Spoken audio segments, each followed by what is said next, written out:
Hello students, so here we are again for our grammar classes. So having completed our 4 chapters and now we are into our 5th chapter, that is on pronouns, and I hope you have completed all the exercises that I have been posting in your notebooks as I have given the instruction and in your books.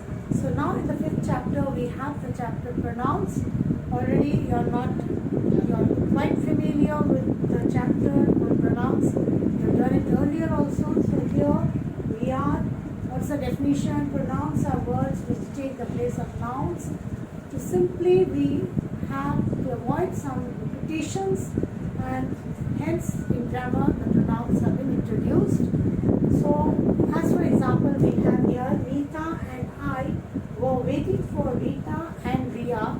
So instead of giving the names in this manner, we can make it in short and just not with the repetition of nouns. With pronouns, we can write the sentence as we were waiting for them. Instead of Rita and I, we can use we, that's in the third person, were waiting for them, that is Rita and Ria, that too is in the third person. So here you can see very well the use of pronoun, how easy it becomes to use to write a sentence. So now we are coming on to the kinds of pronouns, and firstly we have the first pronoun, that is we have the personal pronouns. So what are personal pronouns? Personal pronouns are pronouns that take the place of people and things. So here when we are talking about the subject and object, means people and things, we are talking about both subject and object. So we are having the 3 division of personal pronouns. That's the first person. Here we have in singular we have I and me, and in the first person plural we use we and us. In the second person we have you in the singular and as well as in plural. And here in the third person we have in the singular we have he, she, him, her, or in the neuter gender we use it, and in the third person we have they and them. So hence this is all is what about the personal pronoun. So while you are knowing the use of the first person, second person and third person, so it becomes very important. So where we have to use I, and in the object place we have to use me, we and us. We have to be very particular with these kind of pronouns. Now coming on to the second kind, we have the reflexive and emphatic pronouns.